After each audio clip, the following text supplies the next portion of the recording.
Hey everybody, welcome to Divine Thursday for August 27th, 2020. I'm your host, DM Gallibond.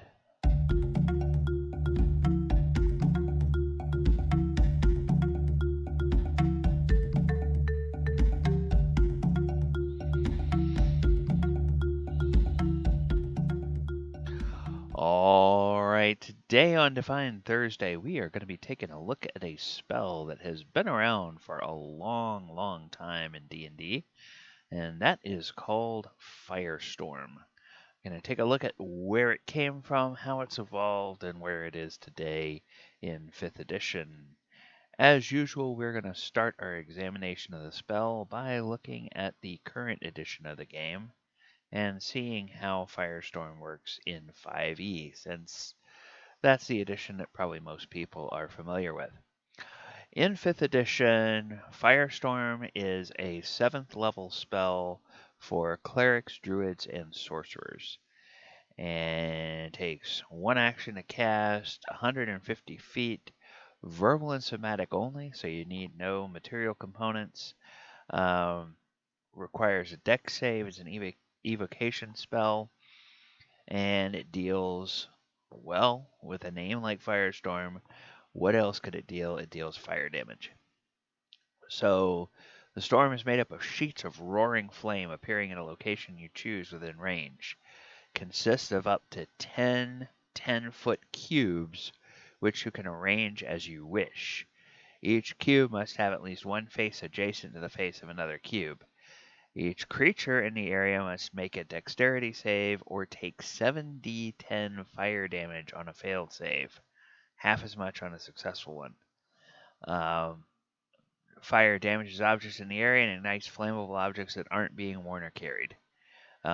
If you choose, plant life in the area is unaffected by this spell. Curious why they would put that in there, but understandable when you realize, oh, this is also a druid spell. So it would be something that the druid can decide, oh yes, this is going to affect creatures, but the plants, they're all right. They aren't going to be bothered by this firestorm. Now, it's kind of interesting. So it's sort of a Tetris type spell in 5e, where you have these blocks. Tetris they're cubes, so Tetris has the weird shaped block, so that's probably not a good analogy. But you take these 10 cubes, sort of like 10 blocks, 10 boxes, and you can sort of arrange them in whatever way. In a in a game on a battle mat on the table, you might have like little square things cut out, and then mark those out, or worst case, draw them out. And you have to choose how they're arranged when you cast a spell. You do not have the ability to move them during the. And it's an instantaneous. It doesn't last at all. Okay, all right. I was thinking that it was something that would remain, but I think that's because I'm thinking of older versions of the spell. So let's go back and look at the origins of this spell, which go all the way back to AD&D First Edition. Now, in First Edition, this was a Druid-only spell, a 7th level Druid-only spell that was reversible, and range 16 inches, as you guys remember. That's 160 feet indoors, 160 yards outdoors. Lasts for a full round, and the area of effect is a 20-foot cube per level, or a 20-yard cube per level outdoors. Minimum of 16 cubic feet or cubic yards. So when a firestorm spell is cast by a druid, a whole area is shot through with sheets of roaring flame equal to a wall of fire in effect. So creatures in the area of fire and 10 feet or less from the edge of the affected area take 2d8 hit points of damage plus additional hit points equal to the number of levels of experience of the druid. What that means, very convoluted, is if you're a 15th level druid, it's 2d8 plus 15 damage. But they give you a long-winded explanation for that. Unless they make a saving throw, in which case they take only half damage. Area of effect is equal to 2 cubic inches or 20 cubic feet or 20 cubic yards per level of the druid. So a 13th level druid can cast a firestorm which measures 13 by 2 by 1.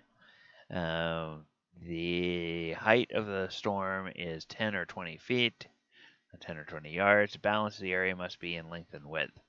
The reverse spell Fire Quench smothers double the area effect of a firestorm with respect to normal fires, and with respect to magical fires, it has a 5% chance per level of the caster of extinguishing a magical fire, such as a firestorm, of proportions up to the normal area of effect of the non-reversed spell. Wow, that sounds like you're reading something out of a Supreme Court ruling with that kind of legalese. All right, let's go and take a look at this spell in 2nd edition.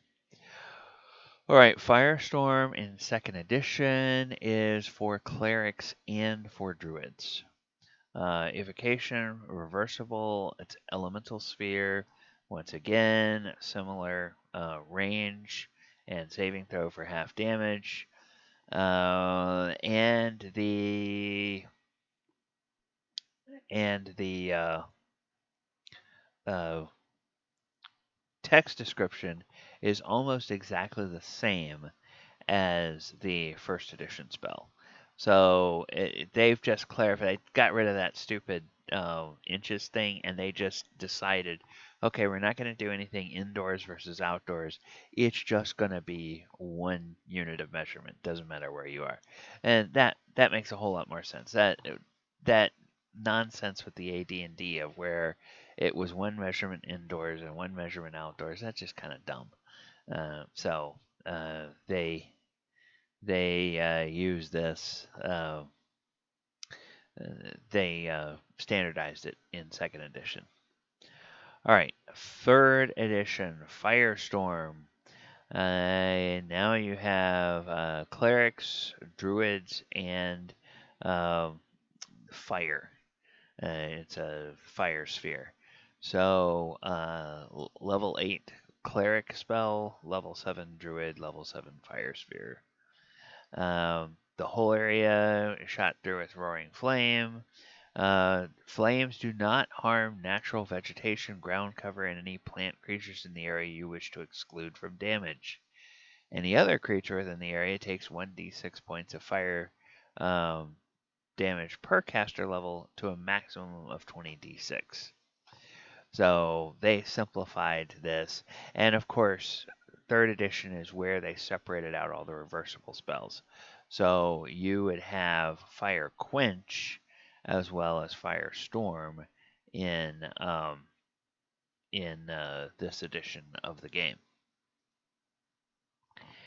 And in 4th edition, Firestorm shows up there as well. It's a level 19 daily prayer for clerics. Roiling cloud of fire scours your foes, lingering on the battlefield until you allow it to burn itself out. Okay, so now most of these others, they are all instantaneous or they last a single round. They don't have a they don't sustain. However, 4th edition is a little bit different. Because it's a daily power, daily powers usually do hang around for the rest of the entire battle. So it's a standard action, area burst 5 within 10 squares. Each enemy in the burst wisdom save or a wisdom attack versus the reflex save. The on a hit, it does 5d10 plus wisdom modifier damage. On a miss, it does half damage. And then the effect is the burst creates a zone of fire that lasts until the end of your next turn. Enemies starting their turn take 1d10 plus your wisdom modifier damage there. And then if you use a minor action to sustain it, the zone persists round after round, all the way until either the cleric decides to drop it till the end of the battle, or until the cleric gets knocked unconscious or breaks concentration. No, not breaks concentration. If something happens that prevents the cleric from using a minor action, then it will drop. Or if they have to use a minor action for something else, then it will drop. All right. And that is the history of Firestorm, ladies and gentlemen. Pretty potent spell, fairly high level spell, and one with a long history. Kind of interesting to see that through line of how it came from Druids, and thus that in later editions, because it had the um, Druid tag on it, that allowed you to decide that plants would not be affected by it. All right, that's going to do it for today. I have been DM Gallibond. If you like what we're doing here on this channel, please click the subscribe button, like the video, share the video, click the post notification bell. That will let you be notified every time we drop a new video on the channel. And until next time, I just want to say good night, everybody.